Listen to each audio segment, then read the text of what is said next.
Bom dia a todas, bom dia a todos. Boa tarde a todas, boa tarde a todos. Boa noite a todas, boa noite a todos. Sejam muito bem-vindos a esse nosso canal, a essa nossa aula semanal. Sim, esta aula acontece todas as semanas, nesse mesmo horário, neste canal aqui, deste professor que vos fala. Isso mesmo. E a aula de hoje, como vocês já devem estar habituados, é aula de filosofia. Isso, para fazer a aula de filosofia, você precisa estar preparado e preparada. Vocês estão preparados e preparadas? Não estou falando do material. O material eu vou falar já já. Estou falando preparado mentalmente, psiquicamente. Compreendem? Sim, porque a aula de filosofia requer que vocês deixem a sua mente livre. Exatamente. Não dá para você vir para esta aula de filosofia, conectar agora que a gente está começando essa aula. Você foi, conectou, começou a me assistir, eu estou começando a falar. E você está cheio de preconceitos, está com rigidez mental, está com dificuldade de entender, está cético. É cético, conhece o que é cético? Não conhece? Mas calma, a gente vai poder falar sobre isso hoje. Você está desconfiado, não está buscando a verdade, você só quer provar que tudo isso que está sendo dito é um monte de asneira, um monte de bobagem, não serve para nada. Eu te respeito, porque se você fizer isso, de alguma forma, dentro de alguma teoria filosófica, você vai se encaixar. Mas, se você está se sentindo assim, antes mesmo de nós discutirmos sobre as teorias filosóficas, faz um favor para nós. Desliga. Isso. Desconecta. Vai fazer outra coisa. Se prepare para esta aula. Porque esta aula você vai precisar estar preparado, vai precisar estar preparada. Então, a sua mente precisa estar livre para que tudo aquilo que for dito aqui possa chegar até você, ter o tempo do cultivo, o tempo do solo receber esta semente informacional. E a partir do momento que o solo da sua mente receber essa semente informacional, você, com o tempo, deixando as coisas se acomodarem, passar a refletir sobre as coisas que ouviu de forma calma, tranquila, sem pressa. E aí, na próxima aula, você vai ter condições de dar um passo a mais dentro das teorias as quais nós vamos estar trazendo para vocês. Então, toda semana é uma semana que eu proponho a vocês liberdade de raciocínio, liberdade de pensamento, mas, fundamentalmente, liberdade de preconceitos. Deixe os seus conceitos anteriores fora dessa sala de aula para que você possa aproveitar a aula melhor. Estamos combinados assim, então? Então, agora vamos preparar? Vamos nos preparar? Sim, para toda aula a gente precisa se preparar. Faço isso todas as semanas. Importante lembrar que esta preparação é a que eu sugiro para vocês. Mas é claro que você tem todo um recurso que você utiliza nas aulas. Então, busque os seus recursos. Mas a minha sugestão é essa aqui. O primeiro recurso é esse que você está utilizando para me assistir. Esse está ok, senão você não estaria aqui me assistindo, não é mesmo? A não ser que a gente estivesse conversando mentalmente. Não, mas calma, isso a gente ainda não faz. Mas você precisa de um recurso para ser o nosso intermediário, o nosso mediador. E esse recurso aqui pode ser o smartphone, o computador, um tablet, computador da vizinha, não importa. Tem que ter esse recurso tecnológico. Mas, além do recurso tecnológico, nós temos as páginas do livro que nós estamos utilizando. Então, o livro, vocês lembram, o nome do livro é o Livro Filosofando.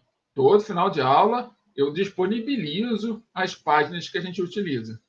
E já estou até pensando que talvez em próximas aulas eu comece a disponibilizar essas páginas na forma de link, também aqui durante o vídeo. Sim, que aí você pode clicar nas páginas e assistindo a aula conjuntamente. Mas ainda estou decidindo isso. Calma, hoje não tem. Hoje é no final.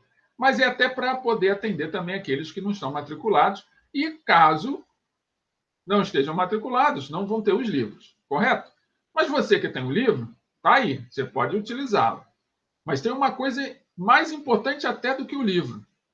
Que é o seu caderno. Sim, o seu caderno é onde você vai anotar a data de hoje, onde você vai anotar as informações que vocês considerarem mais relevantes, vão anotar aquilo que vocês gostarem quando ouvirem, anotar as dúvidas, fazerem as perguntas, a resposta do exercício. Então, o caderno é fundamental. E se você vai usar um lápis, uma borracha, uma régua, uma caneta, uma tesoura, uma cola, sei lá o que você vai usar. Você pode usar qualquer recurso, qualquer material para acompanhar esta aula. Eu sugiro aqui esses que estão aqui presentes. Então, o caderno, já que você está com o caderno na mão, aproveita e coloca a data de hoje, que é o registro que você está aqui em sala de aula. Segundo, coloca o nome da disciplina. Registra aí que a disciplina de hoje é filosofia. Nesse horário, nesse canal, você está assistindo aula de filosofia. E por último, coloque o nome do professor que está logo aqui embaixo. Fizemos isso? Já estão preparados e preparadas, então, com todo o material na mão? Falta uma outra coisa. Qual é? Encontrar o local. Sim. Nós não estamos numa sala de aula presencial, nós estamos numa sala de aula virtual. Então, essa sala de aula virtual, ela está no planeta. Sim, ela pode ser assistida a qualquer lugar, em qualquer lugar do planeta Terra. Mas o fato de nós podermos transmitir esta aula para qualquer lugar do planeta não significa que você pode ficar em qualquer lugar para poder assistir essa aula. Você já está com o material na mão, então você precisa de um lugar confortável, que te acolha, que você se sinta bem, para poder ter atenção até o final. E para ter essa atenção até o final, para ter essa concentração até o final, eu faço algumas sugestões. Uma das sugestões que eu deixo é você assistir essa aula sentado ao sofá. Se você quer assistir a aula sentado ao sofá ou sentado ao sofá, sem problemas. Pode, leva o seu material lá, desde que não atrapalhe ninguém, e assista essa aula sentado no sofá. Não gosta de sofá? Pode ser uma cadeira, uma mesa da cozinha. Pode ser uma cadeirinha e uma mesinha que você tenha, queira adaptar em algum outro lugar. Perfeito. Mas importante. Ó, minha garrafa d'água já está aqui, ó. Importante vocês levarem a canequinha d'água de vocês. Eu sugiro aqui uma caneca, mas pode ser uma garrafinha d'água também. Desde que tenha água. Porque a água hidrata vocês e ajuda vocês a acompanharem de forma atenta e concentrada até o final desta aula. Agora, tem uma última sugestão que essa eu vou dizer aqui calmamente para vocês. É terminantemente proibido assistir essa aula deitado à cama. Calma, eu vou explicar. Eu não estou proibindo ninguém de deitar à cama. Eu só estou sugerindo esta proibição porque quando você vai assistir um vídeo, um filme, ou mesmo esta aula na cama, a cama é convidativa. Com pouco tempo assistindo, você já vai estar se sentindo tão à vontade que é bem possível de acabar dormindo. E como essa aula é uma aula teórica, ela não é uma aula de cálculos, é uma aula reflexiva, que vai exigir de vocês toda a atenção e concentração e o uso da sua reflexão constantemente, é natural que você vai ficando sonolento, sonolenta. Imagine você deitar na cama assistindo. Nos primeiros 10 minutos, agora mesmo, durante essa apresentação, você já vai estar dormindo. E aí não vai prestar atenção em nada, não vai conseguir acompanhar nada. Então, a minha sugestão é que a cama é terminantemente proibida. Vai assistir em outro lugar, menos na cama. Combinado assim, então? Então, para a gente fechar a nossa apresentação, uma última coisa. Sim, você não está aqui? Estamos todos aqui, juntos e separados ao mesmo tempo. Só que não é legal você poder estar recebendo os avisos que a aula já está no ar? Ou que eu estou entrando na casa de vocês, e eu agradeço por estar entrando na casa de vocês, recebo vocês na minha. Eu estou chegando aí, estou batendo na sua porta. Então, para que você seja avisado com antecedência que eu estou batendo na sua porta, inscreva-se no meu canal. Sim, vai lá, se inscreva. E aí você está como se estivesse fazendo uma matrícula. E depois que você se inscreveu no canal, vai lá e clica no sininho. Para que serve o sininho? Você já deve estar acostumado e acostumada a fazer isso. O sino é apenas para que você seja avisado com antecedência que a nossa aula já está no ar.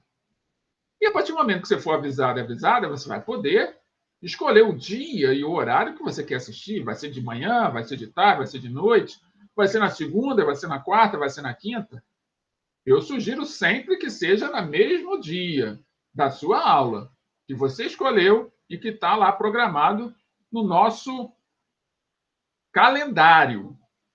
Mas você pode não estar assistindo através de um colégio, sim, de uma forma pessoal. Então, crie aí o seu horário. Todas as segundas eu vou assistir a aula de filosofia.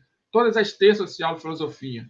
Então, para você que está vindo de fora dos colégios, é importante ter esse sininho, porque você pode se programar melhor. Então, clique no sininho para poder ser avisado e avisada. E ao final da aula, aí vai a minha sugestão. Se ao final da aula você se sentiu melhor do que entrou, aprendeu coisas novas, está pensando sobre coisas que nunca pensou, está mais reflexivo, está mais reflexiva, está com várias ideias e dúvidas, e está percebendo que você está avançando, excelente. Vai lá e clica em curtir. Sim, clica no gostei. Lá o dedinho para cima. O polegar para cima, lembra? Agora, não gostou? Achou que a aula não te acrescentou nada? Eu te respeito, faz parte. Não estou aqui para agradar todo mundo. Na verdade, não estou aqui para agradar ninguém. A ideia aqui é para que a gente possa se agradar. Sim, vim para cá para estudar, sair daqui melhor do que chegou. Assim como eu, todas as vezes que eu preparo a aula, eu melhoro um pouco. Todas as vezes que vocês comentam, fazem perguntas, eu melhoro um pouco. Então, isso aqui é recíproco. Vocês me enviam daí para cá e eu envio daqui para aí. Acontece que, se você não sentiu-se bem ao final da aula, se a aula não produziu o efeito que você esperava, faça um favor, não clique em nada. Não precisa clicar em nada. Só saia do vídeo e não assista mais ele. Estamos combinados assim? Agora, independente de gostar ou não gostar, deixa eu pedir uma coisa. Sabe aquela pessoa que você conhece, que estuda em outra escola, ou que seu colega de turma, ou colega de outra turma, alguém que você conheça, ou algum parente, vizinho, que você acredite que o tema vai fazer ele pensar sobre alguma coisa, quer ajudar, a pessoa de repente gosta do assunto, gosta de filosofia, gosta de sociologia, e gostaria de ter um canal para acompanhar, está aqui minha sugestão. Compartilhe esta aula com essa pessoa, envie o link desta aula para essa pessoa, para que ela possa, junto conosco, também acompanhar as aulas, discutir, debater, comentar, porque é esse o propósito de todo o conhecimento que nós trazemos para vocês através dessas aulas. Lembrando sempre que a preparação dessa aula é feita cuidadosamente para atender vossas necessidades. E essas necessidades todas fazem parte da minha forma de trabalhar com vocês. Então, eu todas as vezes que vou preparar essa aula, eu lembro de vocês. Sim. Então, a cada um de vocês, eu tenho uma lembrança. E essa lembrança faz com que eu pense a aula voltada para vocês. Então, contribua com o seu colega, seja solidário, seja colaborador, colaboradora, seja fraterno, seja fraterna, seja caridoso, seja caridosa. Faça isso. Compartilhe esta aula com alguém que você acha que vai poder usufruir bem de tudo aquilo que a gente está dizendo. Bem, chegamos então ao final dessa apresentação e vamos agora partir para o conteúdo. Vamos lá? Me acompanhe. O tema que nós vamos dar início à aula de hoje chama-se dogmatismo. Sim, dogmatismo. Vocês já ouviram falar na palavra dogma? Acredito que sim. Se nunca ouviram falar na palavra dogma, não se preocupe. Hoje vocês vão ouvir falar e a gente vai poder falar um pouquinho sobre ela. Tudo bem, então? Preparados para o tema? Então vamos lá. Olha, tem alguém olhando para vocês, hein? Eu nem percebi. E está olhando para mim também. Melhor mudar de slide. Mas por quê? O dogmatismo é uma visão de mundo. Por isso que eu botei esses olhos aí. Eu já estava deixando vocês se habituarem, mas é por isso. Esse olhar é o seu olhar, é o meu olhar, é o olhar de qualquer um. Então, todos nós temos nossos olhares a respeito do mundo ao nosso redor. E quando esse olhar está fechado, não abre para nada, está fixo num único lugar, aí você está se aproximando do que nós chamamos de dogmatismo. Mas vamos ver o que significa aqui nas letras? Vamos lá. Então, de acordo com o senso comum, o dogmatismo designa as certezas não questionadas do nosso cotidiano. De posse do que supõe verdadeiro, a pessoa fixa-se na certeza e abdica da dúvida. Está vendo aqui a imagem? Está lá a pessoa dogmática. Ela tem uma certeza, não importa os outros pensamentos, as outras ideias, as outras coisas estão sendo ditas para ela, e ela não quer nem saber. Ela não vai nem se abalar, porque ela está tão certa daquilo, está tão certa que não tem que se questionar, que ela não vai ter dúvida de nada, e aí ela vai se aproximar daquilo que a gente chama de certeza absoluta, e a certeza absoluta ela é dogmática. Ficou claro isso para vocês? Então, quem quiser acompanhar esta temática e ler um pouquinho mais a esse respeito, ela se encontra na página 78 a 80 do livro Filosofando. Só para reforçar, tá bom? Então, vamos lá para o próximo slide. O mundo muda, os acontecimentos se sucedem e o dogmático permanece petrificado diante dos conhecimentos que recebeu como algo acabado. Então, ele não se questiona por nada. Vamos imaginar, eu estou falando aqui várias coisas para vocês, comecei a falar agora, a aula com conteúdo começou a ser ofertado, compartilhado com vocês. Aí, de repente, eu falo assim, estão vendo essa água? Essa água foi tirada de uma fonte de água lá do alto da serra. Ela é rica em minérios e pode fazer com que eu cure todas as minhas doenças. Vocês têm o direito de acreditar ou não acreditar nisso. Não importa a forma que eu tenha dito, porque eu posso ser um ótimo vendedor e convencer vocês de que essa água realmente é isso, e daqui a pouco eu posso até comercializar essa água com vocês.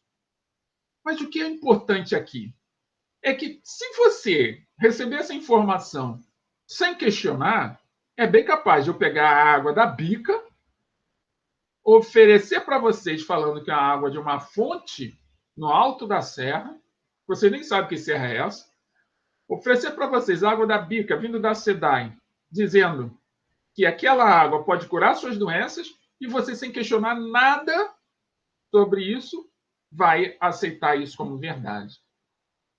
Esse é o papel do dogmático.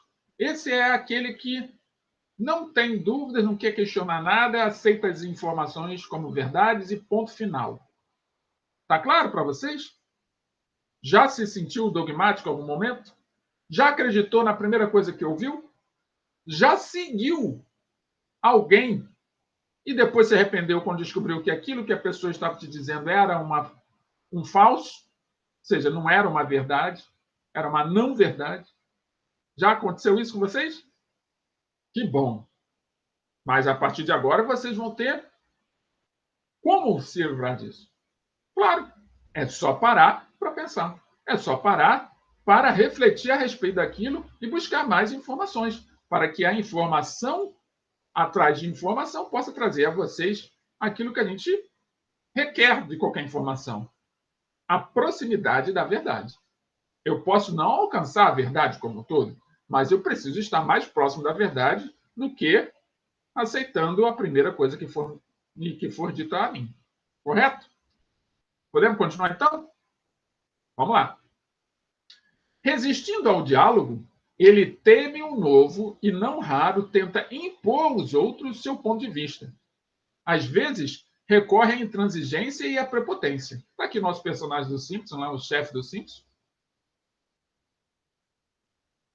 Por que intransigente e prepotente? Porque eu não consigo fazer com que os outros aceitem aquilo que eu já aceitei como verdade absoluta. Se eu encontro alguém que não aceita, que duvida, que não é dogmático, que é crítico a respeito das coisas, eu chego ao ponto de querer obrigar as pessoas a seguirem aquilo que eu acredito. Esse indivíduo altamente dogmático, ele tem dificuldade para dialogar. Porque ele não tem a mente dele disponível para o diálogo. Ele não está disponível para pensar nas outras perspectivas nos outros olhares. Lembram lá do nosso primeiro slide? Nossa primeira tela?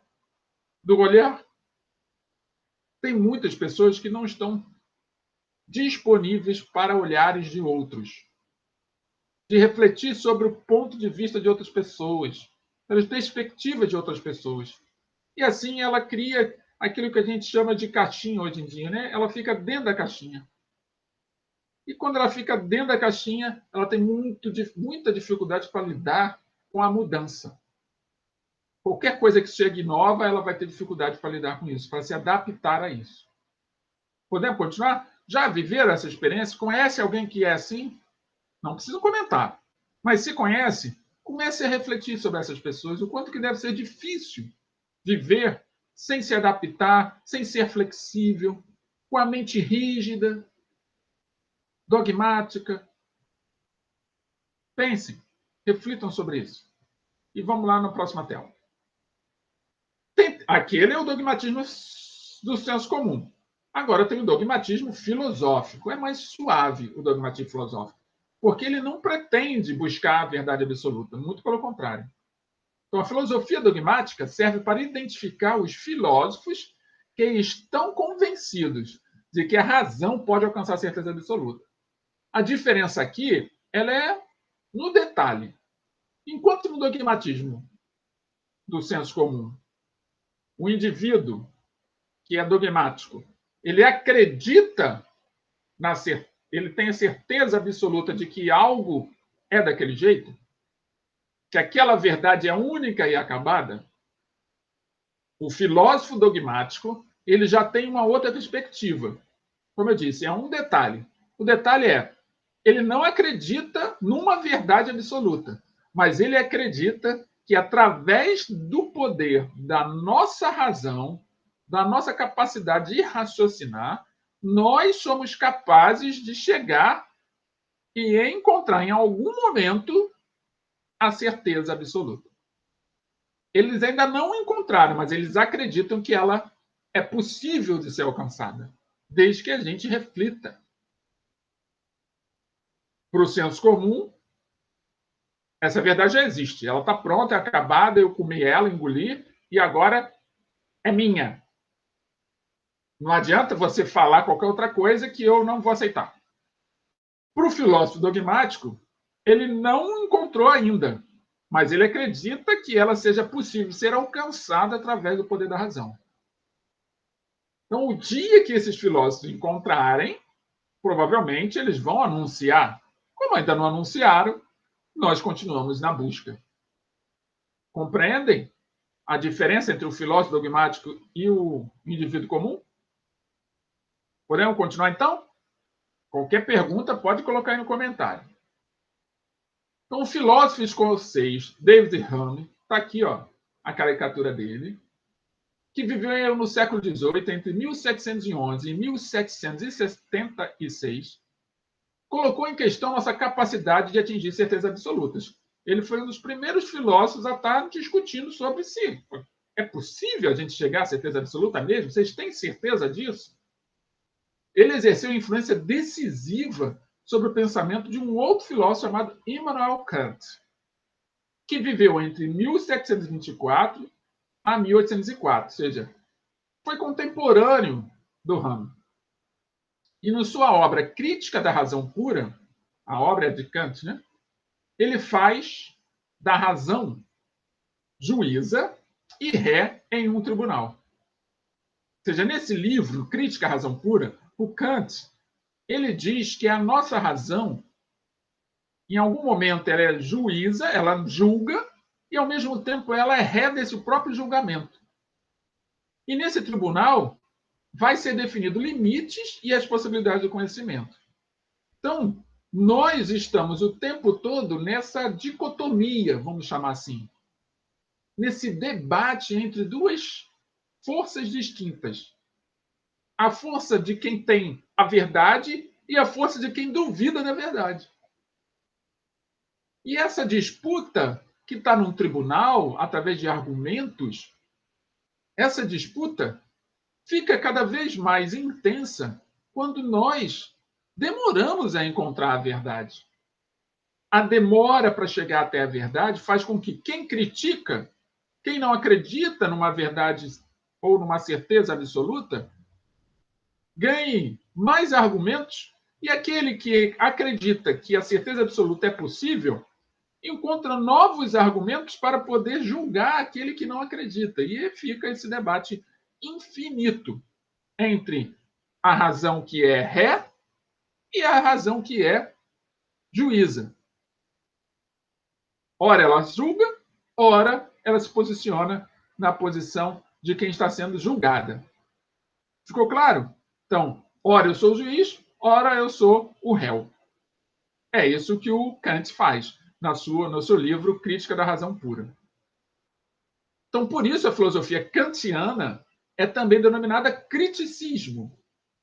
Sim, criticismo. Ele não acredita naquilo que é falado, naquilo que é compartilhado, naquilo que é discutido a respeito da verdade absoluta. Então, ele conclui que podemos conhecer apenas os fenômenos e não as coisas tais como são em si. Vejam, esse lápis está inteiro, né? Se eu chegar aqui nesse lápis e quebrar, eu posso investigar a quebra do lápis. Eu posso dizer que eu usei força para quebrar o lápis, eu posso dizer que eu estava com raiva, eu posso dizer que o lápis estava com cupim, eu posso dizer que o lápis estava me incomodando, eu posso falar qualquer coisa a respeito do fenômeno quebra, mas não posso falar sobre as razões de eu ter quebrado. E mesmo que alguém me pergunte, me faça um questionamento, por que você quebrou o lápis, professor? Naquele momento, eu vou ter vários argumentos para explicar o porquê eu quebrei o lápis e ainda vou poder falsear a verdade, caso eu perceba que por trás daquela pergunta haja um julgamento. E eu posso mudar a minha resposta a qualquer momento. Então, eu não consigo, como Kant diz, conhecer as coisas tais como são em si. Mas eu consigo conhecer o fenômeno. Quebrou o lápis. O lápis está quebrado, houve uma força, eu vou usar a física para isso, para explicar. Vou usar a materialidade do lápis, é feito de uma madeira, de um determinado tipo de madeira. Vou poder usar as características químico-físicas que estavam no ambiente, a temperatura ambiente. Vou poder investigar o contexto em que eu estava, mas eu não vou poder encontrar a razão pura de eu ter quebrado o lápis. Por isso que crítica é a razão pura. Entenderam? Porque se eu encontrar a razão pura, eu encontrei a verdade absoluta. Não existe outra possibilidade além daquela que eu vou dizer. Não existe variáveis. E se não existe variáveis, eu encontrei a certeza. Encontrei a verdade absoluta. Aí acabou o mundo, né? Se eu conseguir encontrar a verdade absoluta, para o Kant, está resolvido todas as coisas. O mundo ficou perfeito. Só que não é assim. Tudo bem? Conseguiram entender? Já ouviram falar no Immanuel Kant? Pois é, ele é muito cobrado por muitas provas aí de concurso. Sei que vocês estão no início da trajetória de vocês do ensino médio, mas não tem problema. Comecem a pensar, e quem tiver curiosidade, leia, busque esse material de estudo, busque compreender um pouco mais sobre essas filosofias, porque elas nos ajudam a refletir um pouco melhor sobre a nossa vida ao redor. Tá bom? Vamos lá para a próxima tela. Então, Kant defendeu que não somos capazes de conhecer racionalmente as verdades metafísicas, como o que é a liberdade, a alma e Deus. Definições que estão além da experiência sensível. É aquilo que eu acabei de dizer para vocês. As minhas verdades, as minhas intenções, nem eu sei. Porque pode acontecer qualquer coisa aqui, um defeito no meu cérebro, e que não foi investigado ainda, e eu levei aquele lápis até a mão, quebrei ele sem saber que eu estou quebrando. Isso é metafísico. É aquilo que é desconhecido, aquilo que ainda não é palpável materialmente. E se não é palpável, por isso que é metafísico. Está além do que é físico, além da materialidade. Então a gente não consegue, segundo Kant, interpretar isso, conhecer a verdade sobre isso. Porque a gente pode ter interlocuções, questionamentos, nós podemos ter interpretações, deduções, mas chegar e apontar, é isso, ponto, acabou, ainda não. Compreendem? Então vamos para a próxima tela? Vamos lá. Está aqui o Kant, trouxe ele para vocês verem aqui o livro dele, ele apoiado no livro dele, A Crítica da Razão Pura. Então, para Kant, os filósofos anteriores a ele não acordaram do sono dogmático. Ou seja, aqueles filósofos que estão no sono dogmático são aqueles filósofos que acreditam que, pela razão, são capazes de chegar até a certeza absoluta. Um dos filósofos que Kant questiona é o René Descartes. Vocês já ouviram falar em René Descartes, inclusive aqui. Quem é o René Descartes? É o responsável pelo cogito ergo sum. O que é isso? Penso, logo existo. René Descartes é aquele responsável pelo plano cartesiano. Vocês que estão aí, gostam de matemática, gostam de gráficos. Os gráficos nada mais é do que resultantes do pensamento matemático de René Descartes. Por que não filosófico?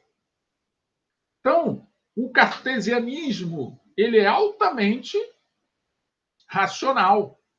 E esse racional, ou o racionalismo, do qual o cartesianismo se fundamenta, ele é responsável por produzir, em todos aqueles que defendem essa teoria, a ideia de que, através do poder do raciocínio, podemos alcançar a verdade absoluta, encontrar, alcançar a certeza absoluta.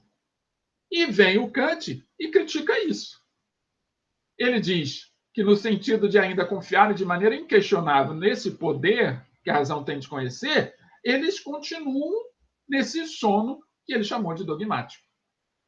É como se estivessem dormindo e não tivessem despertado para o que realmente ocorre. Claro que essa é a ideia do Kant. Muitos outros filósofos vão concordar com ele, outros continuam sendo dogmáticos. E essa que é a maravilha do conhecimento. Essa que é a maravilha de a gente estar aqui estudando e acompanhando essas discussões. Porque, de vez em quando, nós também acreditamos em algumas coisas e não queremos abrir mão. E aí, quando a gente ouve o Kant falando, a gente começa, caramba, pode ser. E aí, quando eu crio essa dúvida, eu falo, pode ser, eu já flexibilizei aquilo que eu tinha tanta certeza. É claro que, à medida que eu consigo pensar em outras perspectivas, eu avanço. Mas algumas ainda continuam. E essas que continuam, com o tempo eu vou também descobrindo novas coisas, porque a verdade ela está constantemente em processo. Quanto mais se eu penso a respeito das coisas, quanto mais eu investigo sobre os fenômenos que ocorrem o tempo todo na vida humana, mais próximo da verdade eu estou, mas eu não a encontro. Entretanto, cada verdade nova suplanta a anterior. Compreende isso? Ótimo, então vamos lá. Nossa primeira palavra-chave não poderia ser outra, né? Dogmatismo. Escrevam aí a nossa primeira palavra-chave. Dogmatismo. Vamos para a próxima tela, então? Já anotaram? Então vamos lá. Na próxima tela eu trago um outro tipo de conceito. Vamos sair um pouco do dogmático e vamos falar do ceticismo. Para falar do ceticismo, eu trago esse quadrinho denominado de O Cético, que é desenhado e escrito por Michelson Borges e Tiago Lobo. Vamos lá, então. E quem tiver curiosidade é só procurar no site www.criacionismo.com.br. Tem vários quadrinhos lá do personagem O Cético que fazem a gente refletir e pensar um pouco sobre essas discussões filosóficas. Tá legal? Então vamos lá. Vamos ver o que o cético está discutindo no dia de hoje? Vamos ver. Está lá ele conversando com um cientista. Para mim, uma das maiores dificuldades em aceitar a existência de Deus é a existência do mal, disse o cientista. Aí o cético. Mas o que é o mal? Aí o cientista. Por definição, é o contrário de bem. Se sabemos o que é mal e o que é bem, deve haver uma regra que mostre o que um é e o que o outro é. certo? Creio que sim. Então, é preciso que exista uma inteligência pessoal e superior que estabeleceu essa regra. Mas se essa inteligência não existe, não há regra. Se não há regra, não há mal nem bem. E se não há mal nem bem, como o mal pode ser argumento para se negar a existência de Deus? E aí? O que vocês acham desse diálogo? Nosso personagem está discutindo questões que provavelmente vocês já pararam para pensar. O mal existe? O bem existe? O mal um dia acaba? O bem para sempre continuará? E Deus? Existe ou não existe? Quem é ele? Ou é ela? Será que Deus é negro? Será que Deus é branco? Será que Deus é gordo ou é magro? Onde que vive Deus? E o Deus? Faz só o bem ou faz o mal também? Nossa, o professor Herege está falando que Deus faz o mal. Não, eu não estou fazendo nenhuma afirmação absoluta. Eu só estou questionando a partir do que um cético faria. Porque os céticos são exatamente esses indivíduos que buscam mostrar que não existe verdade. Que a verdade ela é inalcançável. Olha que louco. Então a gente está vindo de um filósofo dogmático que acredita que a verdade é alcançável. Já os céticos já acreditam o oposto. O nosso personagem ele está dizendo o quê? Que para existir uma regra que defina o que é bem e mal, foi preciso, através da nossa capacidade lógica, é preciso a gente pensar que existe uma inteligência superior que criou a regra. Não tem como a regra ter surgido do nada. Alguém teve que ter criado essa regra. Se a regra foi criada por alguém, por uma inteligência superior, é natural que esta regra, como ele diz ali, estabeleça os limites entre o bem e o mal. Mas se essa inteligência não existe, por consequência disso, a regra também não existe. E se a regra não existe, possivelmente aquilo que gera a regra, que faz com que a regra organize o que seja bem e mal, se o que gerou não existe, a regra não existe e, por consequência, o bem e o mal também não existem. E se a gente chegar a essa conclusão que o bem e o mal não existem, como é que nós podemos explicar Deus através da negação do bem ou do mal? Ou melhor, como é que nós podemos explicar a existência de Deus através de um argumento em que utiliza o mal como uma experiência que negue a própria existência de Deus?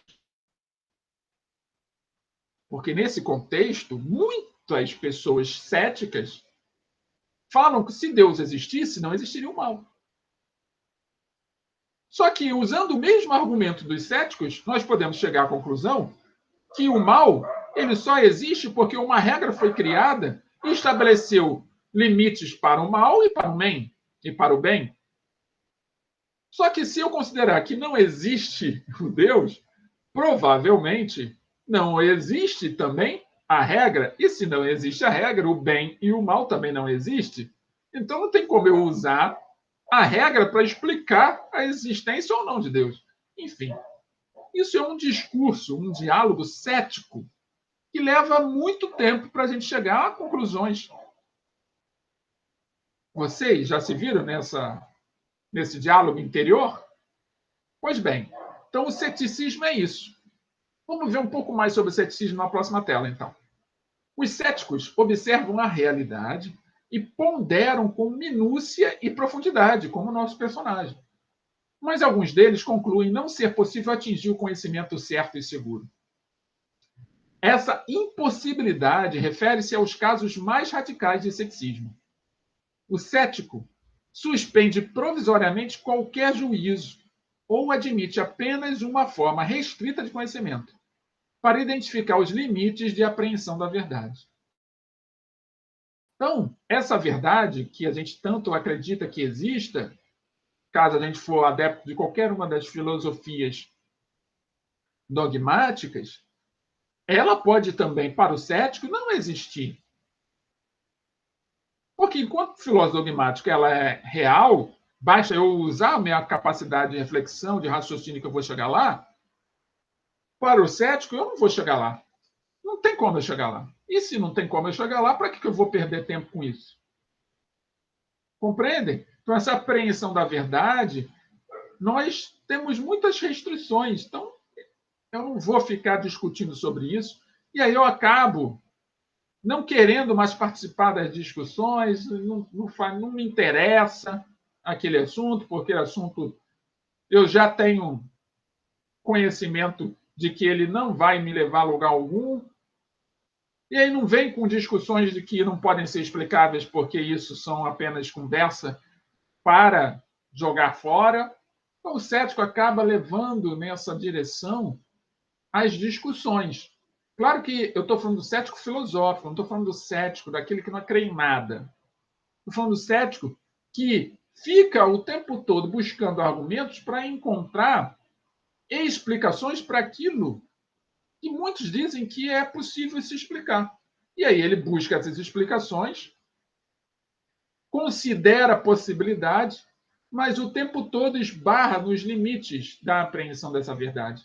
E quando ele esbarra nesses limites, alguns se tornam radicais. E ao se tornar radical, ele diz que não existe possibilidade de alcançar a verdade. Então, os céticos mais radicais são aqueles que não acreditam no conhecimento, na verdade. Seja ela de que nível, pode ser uma verdade provisória, mas ele não acredita. Ele sempre encontra respostas que justifiquem que aquela verdade não é alcançável. Compreendem isso? E vocês, são céticos? São céticas? Já pararam para pensar nisso? Já esbarraram em limites e consideraram que a verdade não pode ser alcançada? Ou já romperam essa barreira? Reflitam. Se quiser comentar, quais foram as experiências que passaram, que já romperam a barreira do ceticismo? Porque o ceticismo acaba alcançando muitos de nós. Porque paramos para refletir e, em alguns momentos, a gente encontra limites. A gente tende a ser cético. Mas quando a gente tem alguma demonstração, alguma experiência que a gente vive, revela uma nova forma de conhecimento, a gente acaba rompendo a barreira do ceticismo. Está claro isso? Muitos, ao longo da história, e ainda hoje, são céticos. Mas isso não torna eles pecadores. Importante frisar isso, tá bom? Então vamos para a próxima tela. Nossa segunda palavra-chave não poderia ser outra, né? Ceticismo. Anotem aí, ceticismo. Bem, se a gente está falando da verdade o tempo todo, precisamos falar sobre as teorias da verdade. E se a gente vai falar da teoria da verdade, é importante a gente olhar para o céu. Está aí a nossa imagem. Vamos olhar para esse céu, então, esse céu espelhado. Como é que a gente vai encontrar a verdade em tantos fragmentos? Me acompanhe? Quem sabe a gente sai daqui hoje com alguma ideia sobre isso. Então, o critério de verdade mais frequente entre os filósofos é o da evidência. Então, filósofo que se preze, ele usa a evidência para justificar a verdade. Se você está tendo várias evidências sobre um fenômeno, as chances daquilo ser verdadeiro são muito grandes. Então, desde Aristóteles, predominou a teoria da correspondência, segundo a qual é verdadeira a proposição que corresponde a um fato da realidade. Então, está acontecendo? É verdadeiro. É a maneira que Aristóteles utilizava. Aí vem o Descartes, o nosso conhecido lá do Kant, lá no século XVII, e baseia-se nesse critério para concluir que a evidência primeira não é um fato exterior, mas da realidade do seu próprio pensamento. Então, a primeira coisa que acontece para Descartes é que ele pensando, aí está aqui o pensamentozinho dele, né? Por isso que ele escreveu Penso, Logo Existe. Primeira evidência é o nosso próprio pensamento. Se a gente pensa sobre aquilo, é porque aquilo existe. É que aquilo é real, está na realidade. Então, com base nessa constatação, construiu o seu pensamento filosófico. Se eu consigo pensar, aquilo é realidade. Compreendem? Então é por isso que ele acreditava que, através da razão, era possível chegar à verdade ou à certeza absoluta.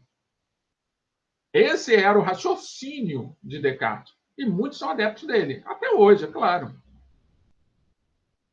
Mas outros são críticos, como Kant. E é esse debate, esse diálogo entre as diferentes teorias filosóficas que são interessantes. Porque cada um tem algo a contribuir e nos aproxima de um determinado nível da verdade. E é isso que a gente precisa levar em consideração. A gente está se aproximando da verdade? Ótimo. É isso que importa. Não importa se a gente vai chegar até ela, mas se a gente se aproxima ou pela lado direita, ou pela esquerda, ou de frente, ou dá a volta e chega até mais próximo, não importa os caminhos. O que importa é a gente estar sempre em busca e tentando, de diferentes maneiras, encontrar caminhos que nos aproxime dela. E a filosofia está aí, através dessas teorias filosóficas. Então, esse daqui é o Descartes, escrevendo aí a sua teoria. Então, afinal, vem a nossa pergunta. A verdade é a representação do mundo como ele realmente é ou como nos parece? O que vocês acham? Conseguem responder essa pergunta? Essa pergunta é uma pergunta simples? Quem consegue respondê-la? A verdade é a representação do mundo, como ele realmente é, ou como nos aparece. O mundo que a gente vê é o mundo que a gente vê mesmo? Ou ele é apenas a aparência do mundo que a gente está vendo? Existe um véu na frente desse mundo? Essa é uma discussão filosófica. Outra pergunta. Se temos acesso aos fatos apenas pelas nossas crenças, ou seja, eu preciso acreditar naquilo que eu estou ouvindo, vocês precisam acreditar nas coisas que eu estou dizendo para vocês poderem ir à frente. Porque se vocês ficarem duvidando, vocês não vão ter acesso nem à dúvida de vocês. Porque a própria dúvida pode ser a verdade escondida por trás dela. Então eu preciso considerar a minha dúvida como uma mola propulsora que vai me empurrar em busca da verdade, encontrar possibilidades de negação dessa verdade para eu revelar por trás da minha dúvida que verdade que ela traz. Compreendem? Então, se temos acesso aos fatos apenas pelas nossas crenças, que nossas crenças é essa mola propulsora, e essas crenças não são verificadas por outros meios, a não ser por elas mesmas, então eu sei o que eu sou, então eu mesmo posso responder por mim, porque o meu pensamento diz que é assim, então o meu pensamento pode ser considerado como realidade. E se o meu pensamento é considerado como realidade, eu posso garantir que nosso pensamento corresponde aos fatos? Porque se é o meu pensamento é diferente do pensamento de vocês, e o de vocês é diferente de outras pessoas que vocês conhecem, e assim vai. Então, como é que a gente constrói essa verdade? Se cada um tem a sua crença, naquilo que ouviu, naquilo que aprendeu, a verdade ela está revelada aonde? Será que a verdade não estaria revelada nesse conjunto de diferenças de pensamentos? Será que ela não seria aquilo que conecta, o invisível que conecta todos os nossos pensamentos e que faz com que a gente compreenda de uma forma mais clara aquilo que nós ouvimos de alguém ou aquilo que nós compreendemos que foi dito por uma terceira pessoa? Será que não é uma espécie de líquido amniótico? Aquele líquido mesmo que fica lá no ventre da mãe alimentando o seu bebê? Será que a verdade não seria esse líquido amniótico que nos envolve nessa atmosfera terrestre? Pensem sobre isso. Nós vivemos numa atmosfera terrestre, que nós já temos comprovações científicas que não é a única existente no universo. E se não é a única, pelo menos aqui na Terra, será que nós não estamos envolvidos pela verdade e que faz com que a gente pense em diversas formas para que a gente possa, ora se aproximar, ora se distanciar? E quando a gente compreender que estamos envoltos por ela e decidirmos parar de encontrar uma verdade que apenas atenda às minhas necessidades, porque nesse momento que eu deixar me desapegar daquilo que eu considero apenas meu e entender que existe algo que é nosso, será que não é isso que vai nos aproximar da verdade? Enfim, acabei de fazer com vocês aqui uma série de interlocuções filosóficas.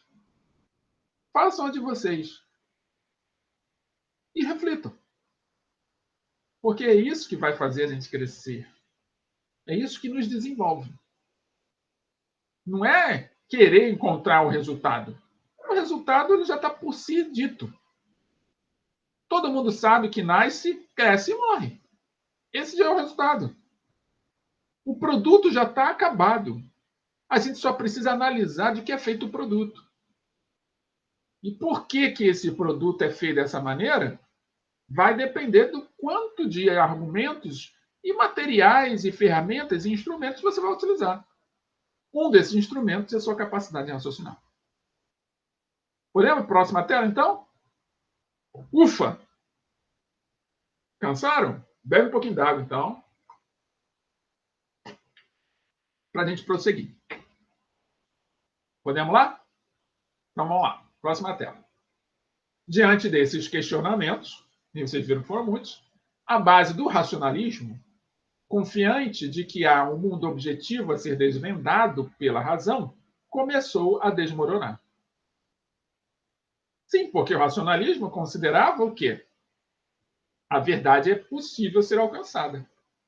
Só que quando eu começo a questionar muito, eu não tenho um caminho só. Eu tenho vários caminhos. E se eu tenho vários caminhos, aquilo que era um eixo principal do racionalismo desmorona. Compreendem? Então vamos lá. Foi na segunda metade do século XIX e no começo do XX, no entanto, que diversos filósofos intensificaram as críticas ao conhecimento de verdade como representação e correspondência. Aí sim, olha só, gente, quanto tempo, século XVII, século XVIII, até chegar no início do XX, aí começaram a questionar sobre isso, graças ao Kant. Então, o filósofo francês Paul Ricoeur criou a expressão mestres da suspeita para designar os pensadores Karl Marx, Friedrich Nietzsche e Sigmund Freud. Para Ricoeur, foram eles os primeiros pensadores a suspeitar das ilusões da consciência.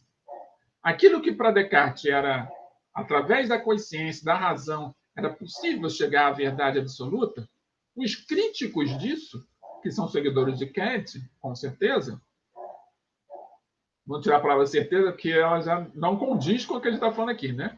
Então, seguidores do Kant que concordaram com ele, nós podemos incluir o Marx, o Nietzsche e o Freud, que fizeram esse exercício de questionamento sobre essa realidade, do alcance da verdade absoluta. Então, por consequência, para descobrir a verdade, é preciso proceder à interpretação do que consideramos conhecer, a fim de decifrar o sentido oculto por trás do sentido aparente. Aquilo que eu falei para vocês em outra língua, de outra forma. Antes, eu preciso analisar o que eu já sei. Permitir que isso que eu já sei se flexibilize. Ouvir outras interpretações de mundo para eu poder encaixar naquelas que eu já tenho. E esse encaixe não precisa ser forçoso, não precisa ser agressivo, não precisa ser coercitivo. Permita a acomodação, como eu falei no início dessa aula. Permita que essa semente se acomode e que ela vá frutificando aos poucos. Não tem pressa, não precisa ter pressa. A única coisa que a gente precisa é se permitir. Deixar os preconceitos de lado. O nome já diz, preconceito, ele existiu antes. Você conhecia coisas antes, e essas coisas antes dão suporte para que você possa ir adiante. Mas não é para definir e fechar a porta. É o suporte. Eu tenho conceitos anteriores que ainda estão sendo trabalhados com coisas que eu ainda estou aprendendo. E na medida que eu me permito aprender coisas novas, esses conceitos vão sendo modificados com o tempo. É isso que eu sugiro para vocês.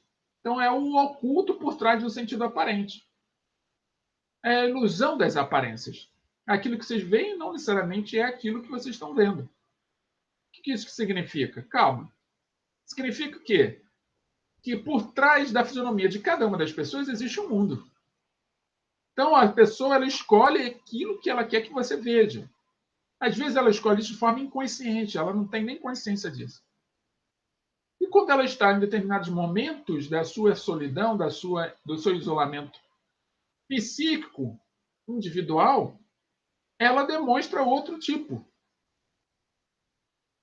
de olhar, uma outra sensibilidade, um outro emocional, um outro raciocínio. Só que isso não é assim matemático, como nós dissemos antes. Isso está dentro de uma realidade metafísica. Assim como a gente pode estar discutindo questões como liberdade, como alma, como Deus. Esse é o trabalho do filósofo. Compreende? Então, a verdade como horizonte é o ponto que nós chegamos. Ao longo da história, o ser humano compreendeu o que é a verdade de diversas maneiras. O critério da evidência prevaleceu na antiguidade e na Idade Média, mas sofreu alterações na Idade Moderna. Nós já estamos além da Idade Moderna, mas o importante aqui é que o critério da evidência modificou.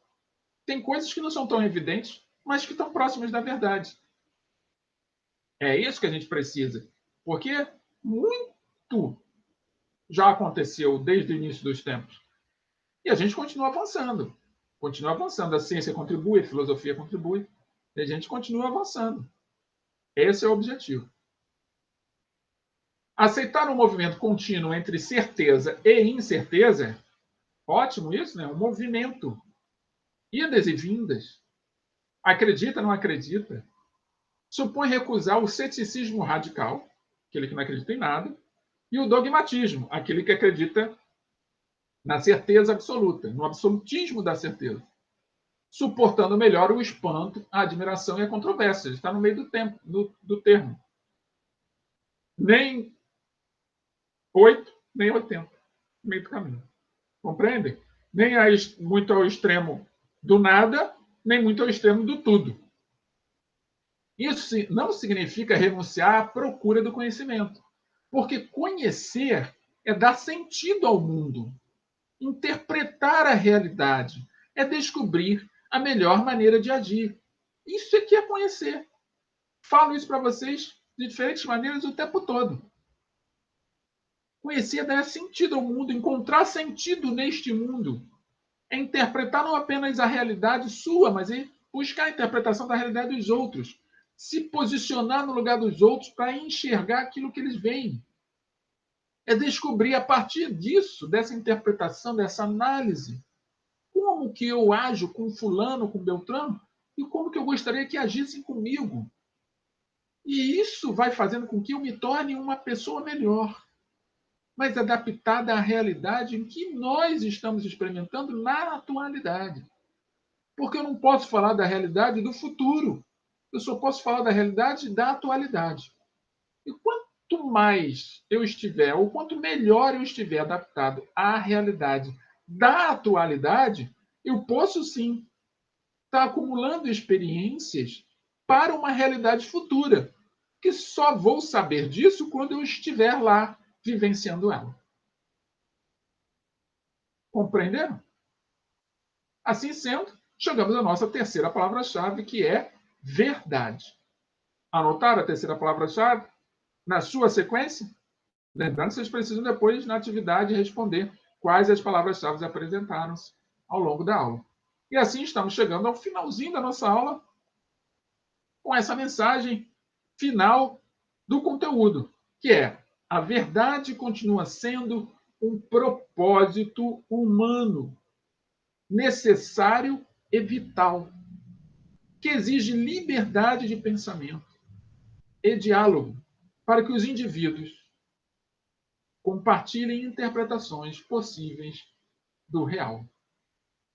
É a nossa reunião, a nossa integração, o nosso diálogo, nosso compartilhamento, são os nossos relacionamentos, nossos interrelacionamentos, é que vão fortalecendo e vão nos revelando cada vez mais algo que está na realidade.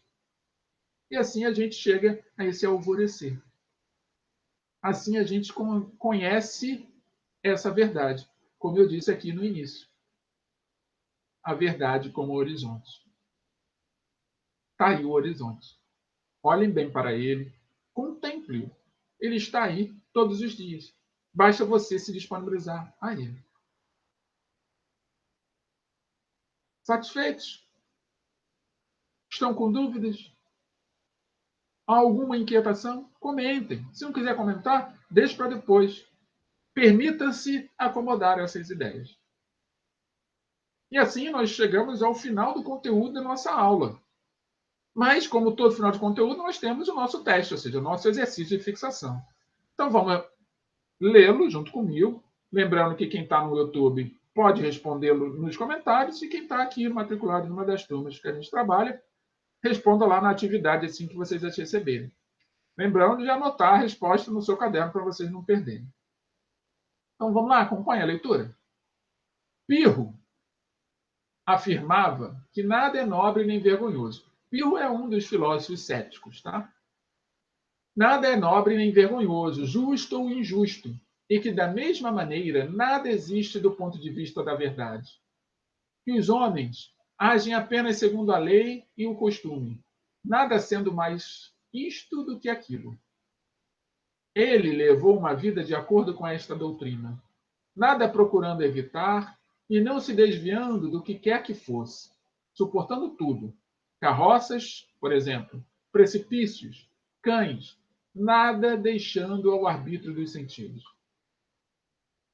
Esse trecho foi tirado do livro de Laércio, Vidas e Sentenças dos Filósofos Ilustres, editado pela Universidade de Brasília, em 1988.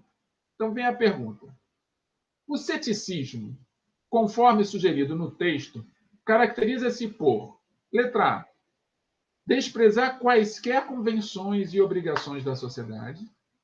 Letra B, atingir o verdadeiro prazer como o princípio e o fim da vida feliz. Letra C, defender a indiferença e impossibilidade de obter alguma certeza. Letra D, aceitar o determinismo e ocupar-se com a esperança transcendente. E letra E, agir de forma virtuosa e sábia, a fim de enaltecer um homem bom e belo. Então, o que vocês acham? Letra A, B, C, D ou E? Escrevam aí qual a resposta vocês acham que é correta. E, assim, chegamos ao final de mais uma aula de filosofia. Como todas as aulas, temos a nossa mensagem de hoje, que é para que vocês possam sair daqui mais reflexivos do que já estão. E o filósofo que eu trago hoje para trazer a mensagem é o filósofo chinês Confúcio. E ele diz o seguinte para nós: ser ofendido não tem importância nenhuma, a não ser que nos continuemos a lembrar disso. Vou repetir a mensagem de Confúcio.